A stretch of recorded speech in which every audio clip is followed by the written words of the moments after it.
So this is what happened to me in 2020. I was at my lowest thinking nobody's going to book me, rewriting everything, putting on table everything what I want to be, where I want to be, what I want to do, who I want to attract.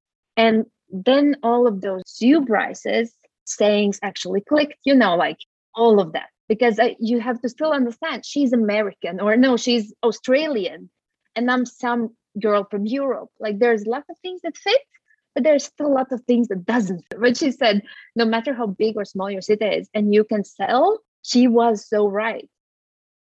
Today we have Inese. She is a Latvian wedding and portrait photographer living and working in Norway. So she's a cat lover. You'll probably see the cat roaming around in the background if you're watching the YouTube version of this video. She's multilingual, outdoorsy. She speaks 4 languages and has been happily married to a husband of 14 years. So she photographed her first wedding in 2014 and decided to go full-time in 2019.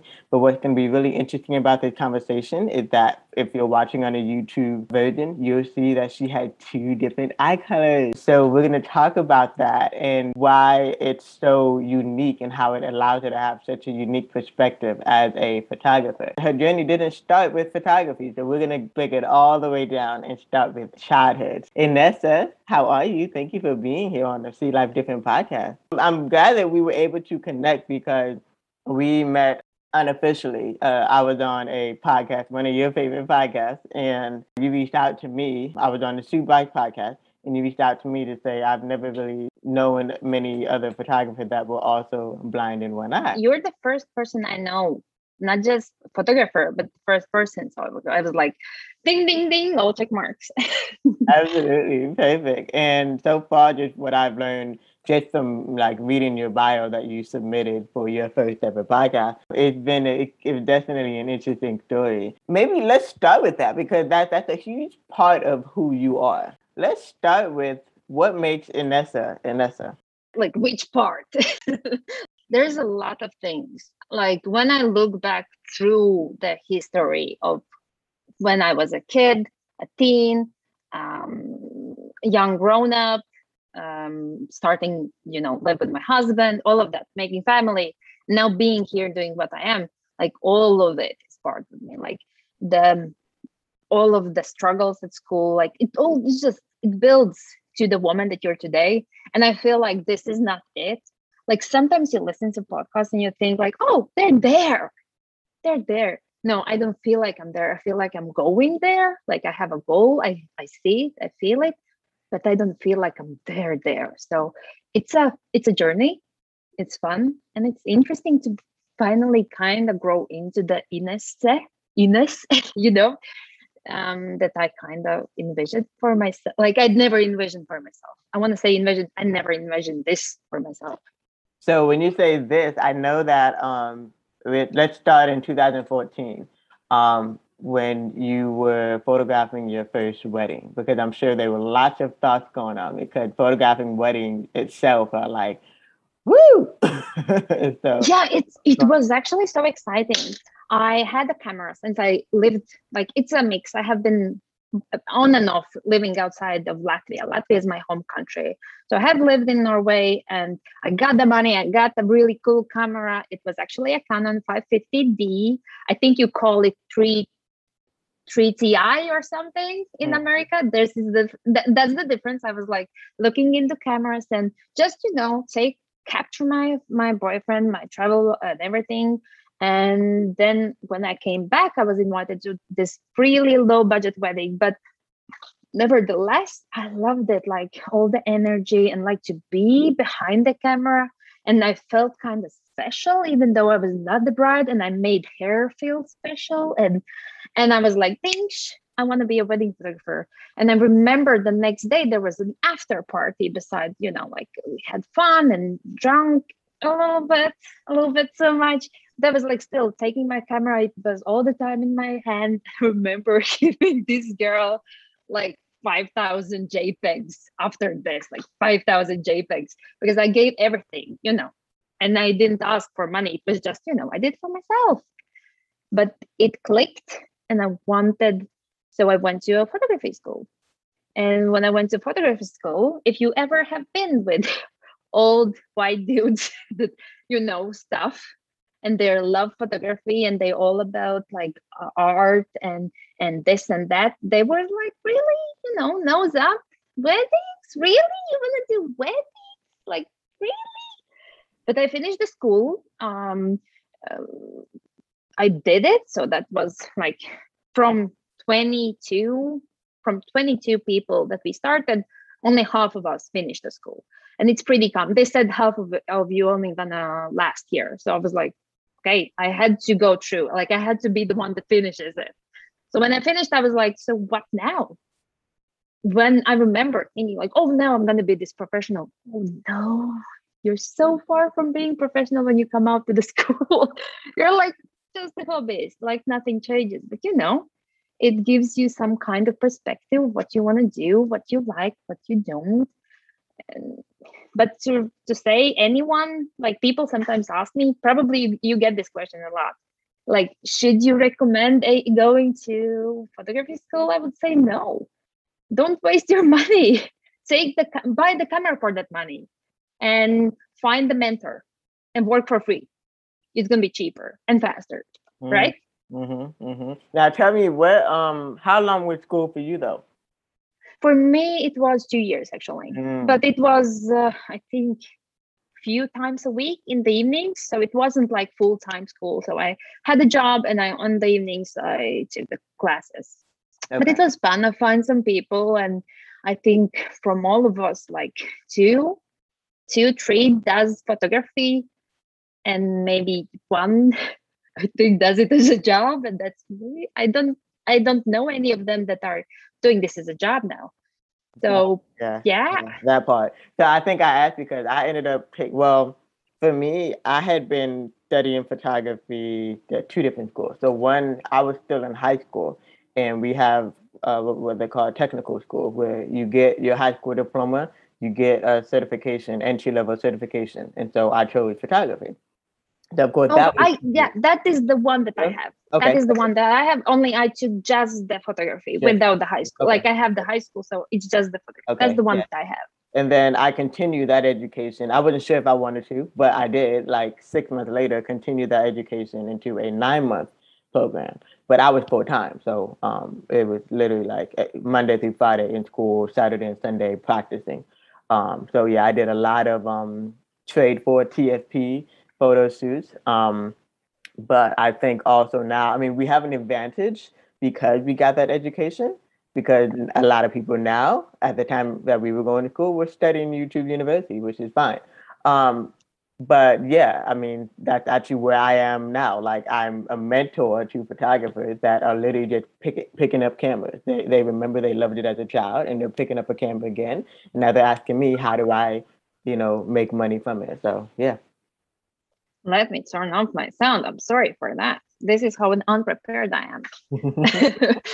But yeah, it's right. Like, you kind of are a step forward to everyone else, but in reality, that, of course, I didn't have the full time, but I think I added myself a lot of like YouTube University, and I now saw just today that this was actually 7 years ago. So this is like almost a decade ago that I was in a photography school.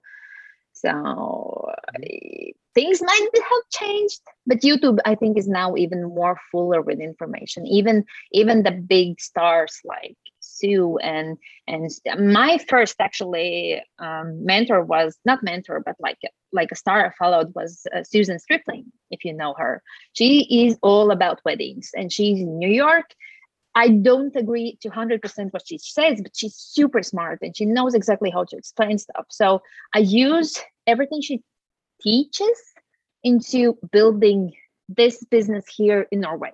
Like, I started with her, and that is how I implemented like all of this. So having some sort of education that you can easily scoop information from, like, no matter is it paid, it's free, it's YouTube, it's your mentor, whatever, always recommended. Just, pick a source. I definitely agree, because actually my favorites were I knew about one called Jasmine Star. For me, there's a different perspective of, like, I like to find ones that have similar nationalities as me.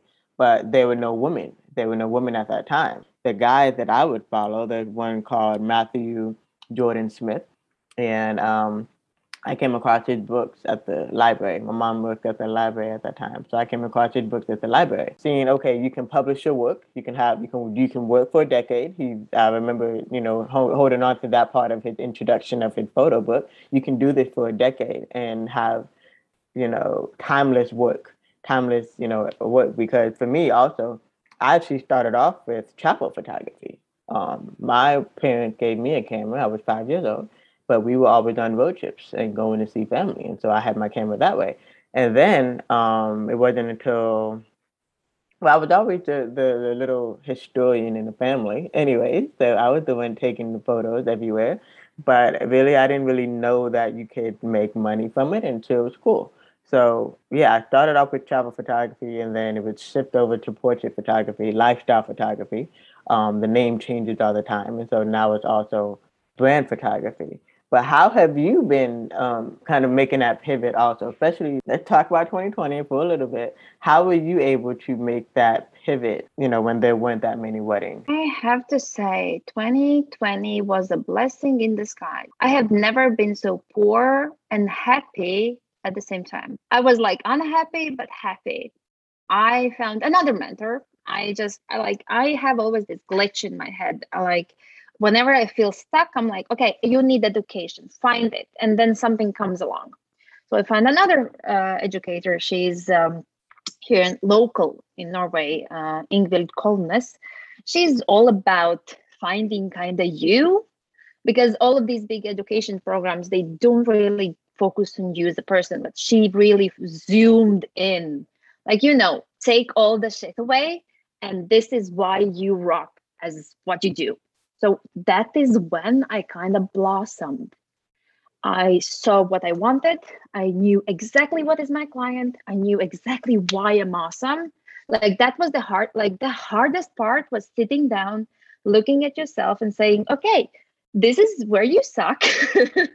And this is where you're awesome. And this is why you should get paid equally or more. Because I remember when I moved, I had this mentality of blend in, fit in, shut the fuck up. Sorry. I hope I'm allowed to say that. Bleep that out. But like blend in. And I had this mentality on my life because, of the eye surgery that I had as a kid. And we didn't even touch this, but I actually have crooked eye. And that is because I can't see. So it is something on my face. People can see it. And I hated the idea that I stood out. All my childhood, my grown-up life, like I hated that I stood out. So that is why I started wearing glasses, because nobody looks at your eyes so much, I would say. And I lied to my first eye doctor that I can't see a line, and she actually prescribed me some glasses. But I later on started to need them. So sorry about that. This is just a little bit of the background of how shitty my headspace was. Like I was blend in, don't stood out, be blah, like don't have a tape, like don't have an opinion, shut up and just be as normal as possible. And Ingrid actually was the one that brought Ines out, and she was like, you rock, why do you want to hide that? Like, you are awesome at this, why do you want to hide that? And then I remember, like, I knew some Norwegian, so it was easy, if I would say, quote marks, easy to blend in. But then I remember I was complaining to somebody. I'm a complainer. So I was complaining to somebody like, well, nobody's going to hire me because I'm not a Norwegian. And she's like, shut up. That is why you're going to be hired, because you are not a Norwegian. And then I'm like, yes, this is what is that saying? Like the horse to ride on. Like, take it and go. So I have been sitting on this horse, riding in bed. Like, if you look at the standard Norwegian, like if you live here, they like to not stand out. They like to be with little, like, don't show too much opinion. There is even a name for it. It's called Jenteloven, and it's pretty much we all as one are as one. You don't matter as a person, we matter as a group. And there's a lot of like people that are like trying to obey this, but also there's a lot of people that trying to get out of this unwritten law of not blending in, like being different and being unique and actually not being afraid of standing out. So this is what happened to me in 2020. I was at my lowest, thinking nobody's gonna book me, rewriting everything, putting on table everything what I want to be, where I want to be, what I want to do, who I want to attract. And then all of those you Bryce's sayings actually clicked, like all of that. Because you have to still understand she's American, or no, she's Australian, and I'm some girl from Europe. Like there's lots of things that fit, but there's still a lot of things that doesn't fit. But she said, no matter how big or small your city is and you can sell, she was so right. And then when I came here, I see other Norwegians struggle selling. And I'm like, there's no richer country to sell. Go and sell. They have money. Go and sell. You just have to provide service. You have to love what you do. You see how enthusiastic I am about this? Like, I'm like, you can do this. If I can do this, it's like, psh, everyone can do this. So I found my horse. That is what happened to me in 2020. I found my horse and I've been riding it and I'm like super happy. And in August, I actually did almost as much in like invoices as I did in 2020. This August, I wrote in invoices only I can't talk. Let me do it one more time. This August, I wrote in invoices almost as much as I wrote in whole 2020. And I'm so glad you mentioned that, because a lot of people either had to or still are trying to break down the root of who they are. And even for me, I think it's something about the new shift, the new retrograde of getting you to that point mentally of like, okay, there's a new millennium happening. What are you going to do about it, right? Especially with the new digital entrepreneurship space. Of course, old school word marketing works, but you now have Facebook ads, you now have, like we said, online courses, on all these podcasts. And so it's easy for people to get overwhelmed and forget who they are at the core. I've been through it too. It's like, okay, I have to remember, like, I was doing marketing for so long, other nonprofits and small businesses and startups, but photography is at my core. I mean, it's in my name, like literally, not y'all mean bright light. I was saved by the bright light of a photograph to the camera. And I was given a camera at the age of 5. So photography is a part of who I am. And so, of course, when I get away from that, I don't light up. I don't light up, and I'm not like happy, and I'm not making money. So it's like, okay, who are you and what do you really want, right? So you definitely got to boil down to that. And I think that's what a lot of photographers have to really realize. Don't do it just because your family said, hey, can you take pictures? If you prefer to take pictures of landscapes, do that. If you prefer to take pictures of babies, do that. And so I think, that's what a lot of people had to really reflect on. Use a mentor or whatever you need to do to reflect on and remember, hey, I like capturing people. And I need that one-on-one opportunity to capture people. So, that was it for me. So I'm definitely glad you mentioned that. A big question. Always ask, why do you love it? Why do you love it? Like, why do you love it? There is a you question in there. Like, it can be selfish, it can be stupid, it can be not stupid, it can be smart, but like, why? And that why, I was answering that one. I kind of know it. I have answered it, but then I again laughed at it. I'm like, my why is still there. But if I ask you, why do you love what you do? Like, why? Can you? I'll give it as an example for those. Yeah, for me, why do I do what I do? I love capturing the essence of people. I love allowing women, especially, to be able to step outside of their comfort zone and into a new level of confidence that actually allows them to tell their story visually. Yeah. Do you find that has to do something with you?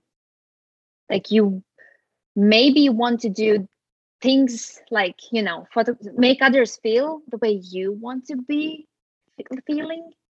Sometimes, yeah, I think that's what it is. You find your why through what you did not get growing up. I've been in the online space for over 10 years, and I've seen it all. And I finally found a community that is easy to use, Beginning in 2022, I am opening the doors for Focus Creatives, a membership community and directory where Focus Media Group, my creative marketing agency, will work with 200 creative women of color who want to build their personal brand, become more knowledgeable in the digital space, and build your business the right way. I've been an entrepreneur for over 10 years. I'm a second generation entrepreneur, whether it's going to be through podcasts or photography or branding or just getting your website and your business systems up and going so that you can run your side hustle with ease. Even if you have an e-commerce business, it's so important that you understand just how the digital space works, especially with the ever-changing algorithm and how fast things are changing. Joining the Focus Creative community, you get the equivalent of a service with Focus Media Group, except we're just giving you the basics to get started. The rest of it is on you to network in the community of over 200 women. We'll help you with the basics to get started with whether it's content for your website, your book, your podcast, or even the graphic that you need for your YouTube channel or your social media. The rest of it is on you to find the woman, the tribe of women that you need to help you stay on track on your goals. In 2022, we are not letting our goals, our New Year's resolution go to waste. To become a paid Focus Creatives community member, you get monthly office hours that are the first Tuesday of every month. All of the team at Focus Media Group is basically going to be your guiding light or your coach. We all combined have over 20 years of experience in the digital online world. You become a paid member, there's a free trial for 7 days. Sign up today at bit.ly/Focus Creatives. That's bit.ly/Focus Creative. That's PHOCUSED Creatives.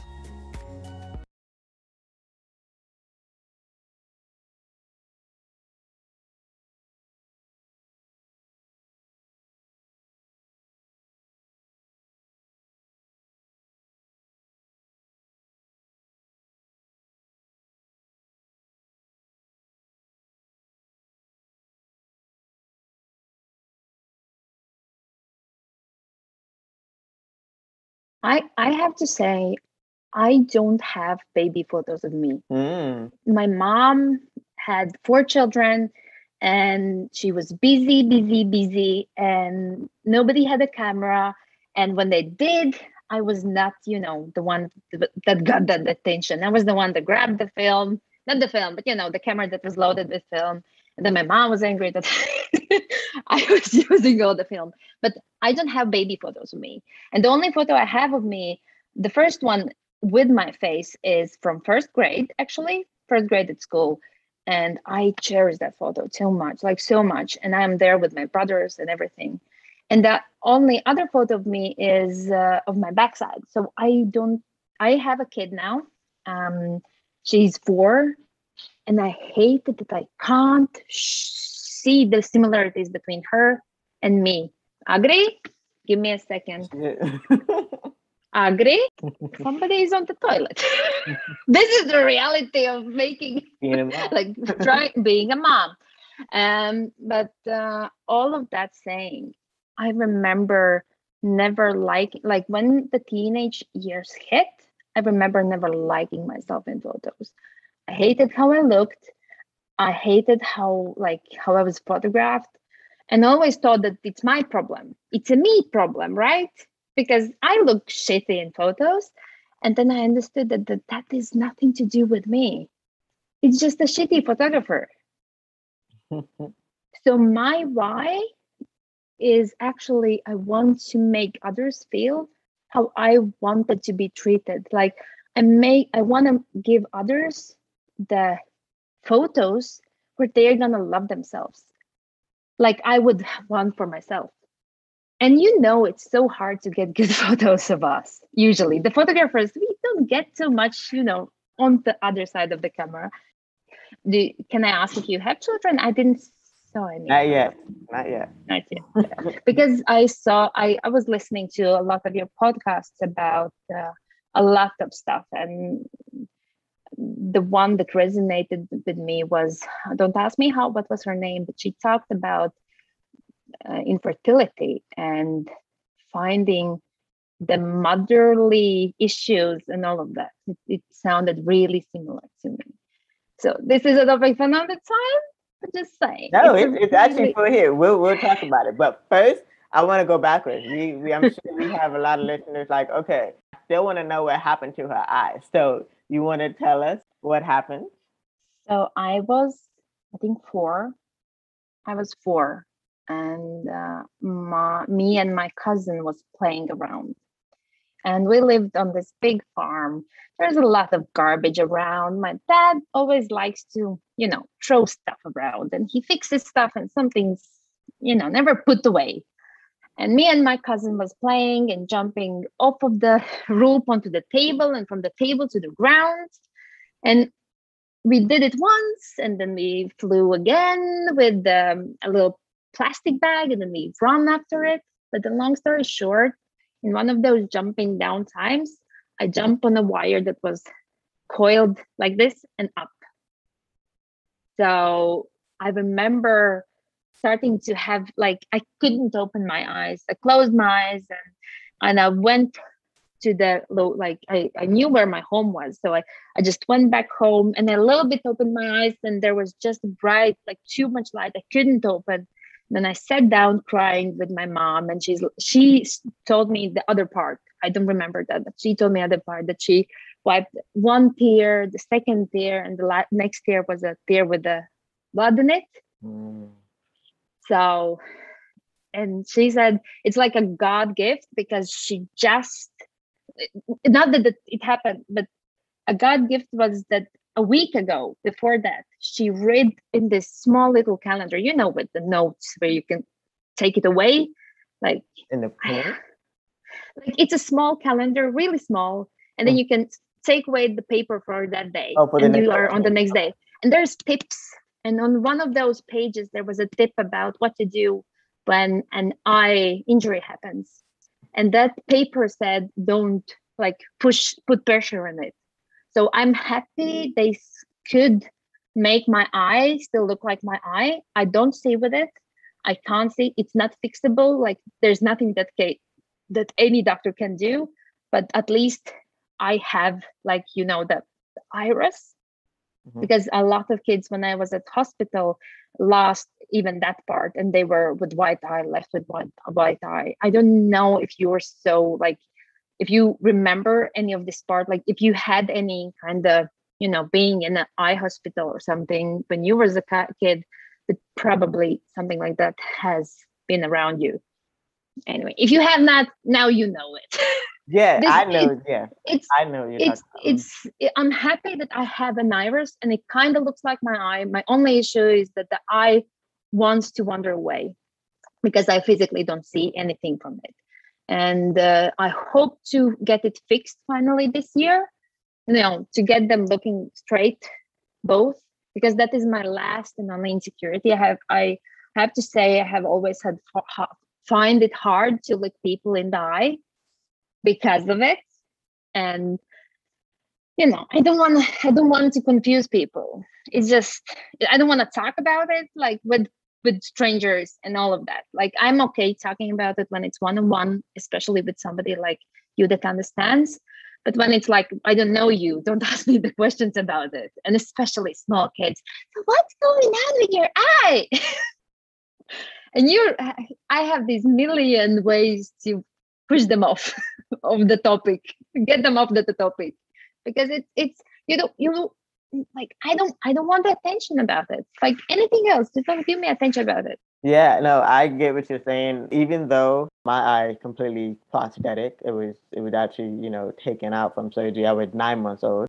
On my many hospital visits, I meet a few others who have the same cancer that I have, and some of them still have their eye. Their cancer was detected in advanced technology, so they still have their eye, but they too cannot see in it. But also, I know what you're talking about because it was a full circle moment of my, I don't remember the word, but it was like my dissertation for high school. I had to, do something similar just to get my certification in high school. And my mom and I chose medical photography. So I went to shadow the photographer, shadow the medical photographer that worked with the doctor that saved my life. So I learned even more about eyes. So I know what you're talking about. And I also know what you're talking about with the insecurity, especially of little children, curious little children. They mean no harm, but they ask in the most honest way, what happened to your eye?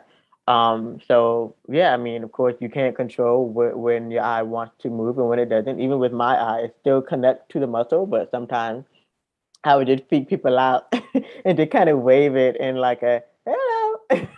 Sometimes it moves, and sometimes it doesn't. So for those of you who are listening, you definitely need to watch the YouTube video. This is gonna be fun. But yeah, so I completely understand what you're saying, especially with the insecurity and especially with how was that for you getting a driver's license? How old were you when you started driving? And how was that for you getting a driver's license? Back home, you can start learning when you are 17, and you can get your driver's license when you're 18. But I always thought that there's going to be some issues, but we have like a medical certificate that you have to go through doctors, where they ask you, where you meet a bunch of doctors and they ask you questions and they like examine if you're dry, like you can be on the road. I don't know if you have something like that in America, but that's something that we had back home. I don't know if even Norwegian has it, but I had a big like, let's see what's going on. So I went to the eye doctor. That's one of the doctors that you have to go through, and she examined me and she's like, yeah, totally fine, there's no issues. The only difference that I don't know if you have driver's license is that we do a lot of this, a lot of head bending back and like blind, like the blind area that other people have. We have it more, so we do a lot of like old ladies on the street. Like I look a lot around, and thank God I have never been in a car accident because of my like not seeing something, but I have been multiple ways, like almost crashing or something, or almost drove onto somebody, or somebody almost crashed to me because I didn't see. But other than that, have to be honest, I would be as good. I think I'm a better driver than most of the people here on the street. So plus I like to drive really good. Like I like to drive some, a little bit aggressively. I'm a Latvian though. If you would know how Latvians drive, we are a little bit more like in India. In India, how you see in movies, how people drive, we are between those and Americans. Like we're a little bit chaotic, a little bit of not listening to the law, a little bit aggressive. So I'm more on that side of the spectrum of how I act on the street. But I'm a little bit better after living multiple years here in Norway. I think I'm with you on we're kind of better drivers because we naturally have to look out for everything else. But actually, yes, that's actually what they teach us, at least in my driving classes, to not depend on the mirrors because mirrors are so closer than they should be. So you look to your left, look to your right. But also, again, technology, I ended up getting blind spot mirrors on my car. So now I'm kind of lazy of like I'm literally just looking at the mirrors. So I have blind spot mirrors. I need those. I need And those. yeah, it's like a little mirror that goes on the bottom corner of your mirror. But actually, most cars, well, at least my dad's SUV has it, of a smaller mirror, not the mirror Yeah, on the yeah. side, but I've seen that. I've seen that. yeah. Yeah. So even That's even cool. those, helpful. But yeah, it Okay, was. Amazon, here we go. I know, I know, right? But it's crazy. A lot of people get anything from Europe and London anyway, so nothing is original in America. Um, but also for a while on my driver's license, it said to always have like extra mirrors and never really drive at night. So of course, there were certain restrictions. But I think that, like we say, I've never, thank goodness, never been in an accident. The only thing has been is I've been too close to another car or another car was too close to me, but never an accident. So yeah, thank goodness for that. My question is also, did you experience as a person that doesn't see with one eye? And, like, I think we have the same side. Do you remember as a kid going into walls? And also, do you still find that you pick up with your glass with your fingers, like a little bit like touching where is the point, instead of just grabbing it? And sometimes you hit it because you can't measure the distance perfectly with your eyes, so you kind of trust your gut feeling. And also if you move if you move or you're in a strange location you have never been before, like hitting your legs a lot just because you're in strange and you don't, like you haven't echolocated yourself around the stuff yet. Exactly. Yes. Because what happens is, well, one, I've always tested myself in that way. I knew that it's called peripheral vision, where you can't see out the corner of your eye. So I've always tested myself in that way. So if I'm working on a computer and my glasses over here, I think I know where it is, but I look and I'm like, oh, it's not even there. But the other thing is, I've always had to tell my family. Well, luckily my parents know this, but any friends and family that I'm around, like, okay, I need either a nightlight if we're going to a different location, or I need a few minutes myself. Let me go check out the place myself so I can see what wall I may or may not be bumping into. So yeah, I Yeah. experience it, especially at night. If there's most people, that's why I used to hate sleepovers growing up, because everybody operates so differently and wouldn't fully understand, like, I need the light off, why do you need the light on, or stuff like that. So yeah, I get it. Yeah, and driving in darkness, like when it's dark outside, when you don't have any lights on the street. Oh, that's the worst. I have stopped multiple times. I have my husband would just like take over. I'm not driving because I can't, because every time a car comes to front to me, like it comes what's the name for, like, to me, Mhm. all I see, I think, is that their legs. Mm-hmm. We have a lot of deer here, so I'm like always too afraid that I'm gonna hit a deer or something. So I'm like, no, I'm not driving. You drive, because I feel I don't see as well. And I see the same with my husband. Like he has the same almost the same prescription as I do for my one eye, and he's both. And he sees better with his both eyes than I see with my one eye. Like he can see better on the street. He feels he doesn't need them during daytime. I can't go out without like my glasses, and I'm -1, so I'm not that blind with my other eye. Yeah. But like in reality, I have to have my glasses on. Otherwise, I don't feel like I have to walk hospital into the shops like I'm an old lady and look at every single price. Mhm. Now, how do you feel this affects or impacts or changes when you're looking through the viewfinders of cameras when you're taking photos? This probably is this English dark humor about, close one eye to take a photo. And I remember in school, they teach you that you should close one eye because then you see more two-dimensional. But in reality, I don't remember myself with two eyes. So there's no like, oh, something is different. I have no idea what is not different. Like this is my normal. Like there's no other way.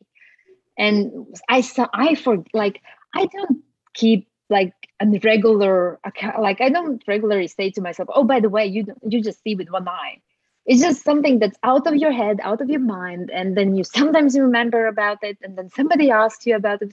In reality, you feel normal. This is your normal. There is no other level of like, oh, this is so much different than it would be otherwise. I have no idea. The only thing that I find really confusing is like 3D glasses. I'm like, what the are you talking about? What is 3D glasses? How can that work? I am super confused about that. And I have asked multiple people to explain it to me, but the explanation sounds stupid to me. I'm like, what are you like? It's eyes. How can it work like that? But I understand it physically, but I'm like, no, that is too much astronomy for me. You probably, it's the same, right? You don't get the concept. It's like being, I don't know, blind and somebody trying to explain to you about red color. And you're like, what is red color? That's the color of your lips. What color are lips like? What is color? So it's just they don't get the 3D glasses thing. And I'm so jealous. I want to get that. That's the only thing I'm like, I really want to do that. If I would have two eyes, that would be the first thing I would do. Go to the movie theater and have my 3D glasses on. And so, well, also, I think then someone told me this, but I feel like it's relevant to this conversation, is that we have the photographer's eye. Probably. Mm-hmm. Probably. I think so. Because I have these, like, I don't know if you remember your childhood with just clips, but I have these like clips of me laying in the grass and looking how the grass moves. And I still remember those clips in my head, and I remember like I want to remember this moment and capturing with like, you know, with your memory. And since you have one eye, this is your like movie. So I have these moments of me running or me being in the like having like a small clips of my childhood that I really wish I would have a camera for. Really wish. Love that. Now, we're coming to the end. This has been an amazing conversation. That's kind of like a two-part question, but it has to do with travel. I know that you are a world traveler before the pandemic, obviously. But where? Let's say world. We would stick to Europe, though. World is too big of a button for me, but I hope I will be. So tell me more about that. Tell me where you want to travel to next. I actually have bought my first tickets. I have not seen my family for 2 years. My kid is 4. She have not seen her grandparents, her cousins, her aunts, her uncles for 2 years.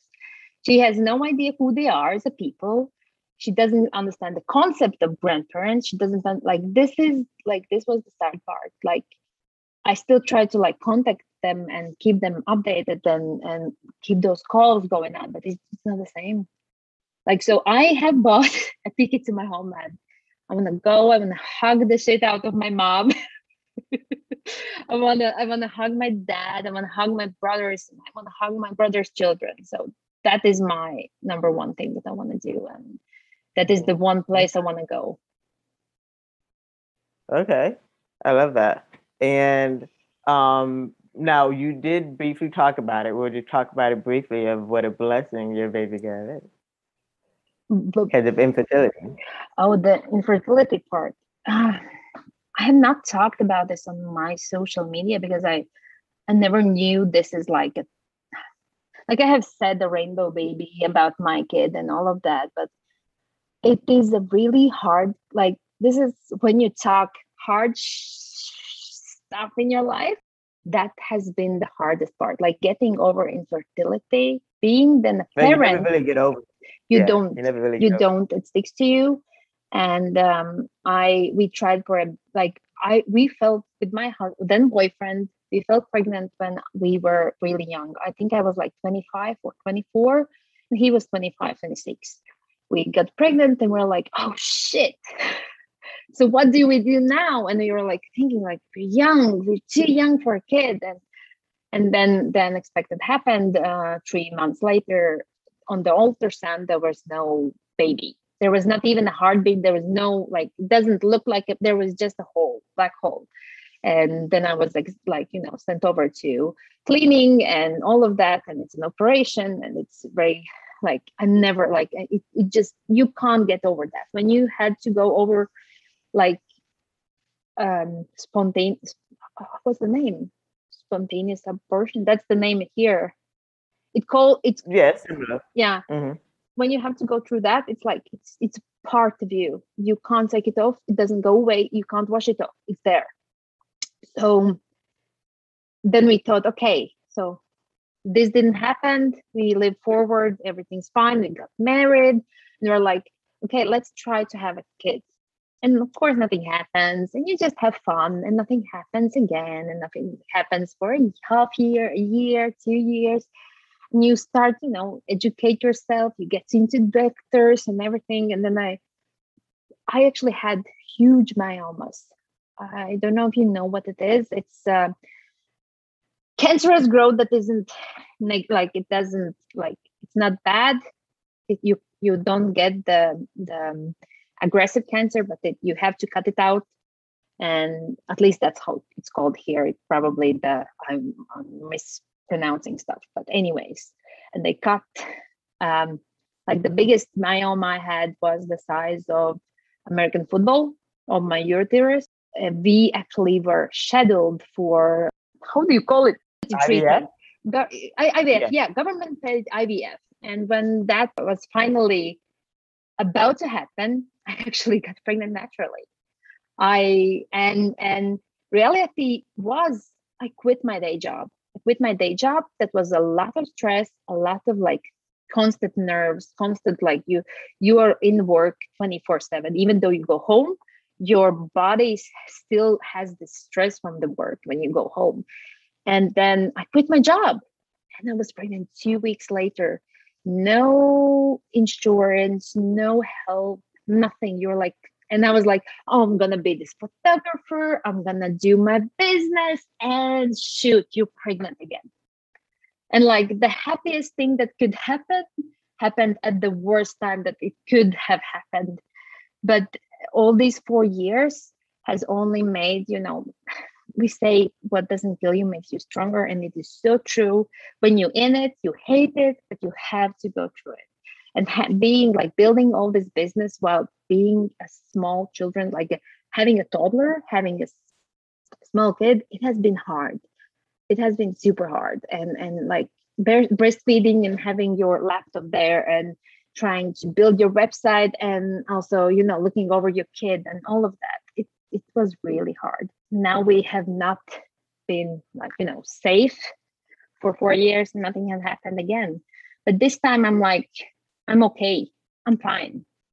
Like, just to be honest, the kid deleted the pain. Like there's no more pain from the first in those years. There's no pain from those years. The kid has cleaned it up, and there is a lot of like, you see the kid and you really want to be grateful for it, and you feel guilty for having the kid, and guilty for a lot of things, and guilty for not having multiple kids. Like now she's at the age she asks for brothers and sisters, and I'm like, I'm doing what I can. Like what do you say? Like what do you say to that when you can't? Like you can't when that doesn't happen. And now I'm just like leaving up to him. If he decides, the Almighty, if he decides that, or the universe or whatever, if they decide that this is going to happen to me, it's going to happen. Fingers crossed, but not like really. I'm not dying crying, but I do understand the pain. Like it's the body understands the pain, but it gets like, it deletes everything. The moment you get pregnant, it's like, there's no pain. The mindset that I had is, I'm going to be pregnant one day. It wasn't the mindset of, I'm never going to be pregnant. There was a mindset, I'm going to be a mom one day. It doesn't matter how, it doesn't matter what. One day, I'm going to be a mom. And then she did. And now she's troubling us on doing our podcast. This is the reality. I was even considering doing this during the night, just so I wouldn't, she wouldn't be bothered by me sitting at the computer. Well, I'm so glad that you are here to share your story. I'm so glad that you shared your story. And this has been an amazing conversation. And to wrap things up, where can people find you and learn more about your story? And especially for those who travel to Norway and want to work with you, where can they find you online? I am everywhere as Inese Photo. Don't ask me to say those, to spell it out. I'll put it in the show notes. Please check the notes. It's just E-N-E. No. See, I already fucking it up. No, I can't alphabet. do it. Okay. It's an American thing. I can't spell it out, but Inese Photo everywhere. And I'm the only place I'm really active is Instagram. And if you want to see my work, look at my Instagram. That's the most recent work. And there's like a lot of information there, but I don't share so much of my personal story there. Thank you, Inese, for this amazing conversation. Thank you for listening to the podcast. Be sure to subscribe, follow, and download so you don't miss the next episode. If you want to learn more, you can visit ZakiraNayar.com. That's ZAAKIRAHNAYYAR.com.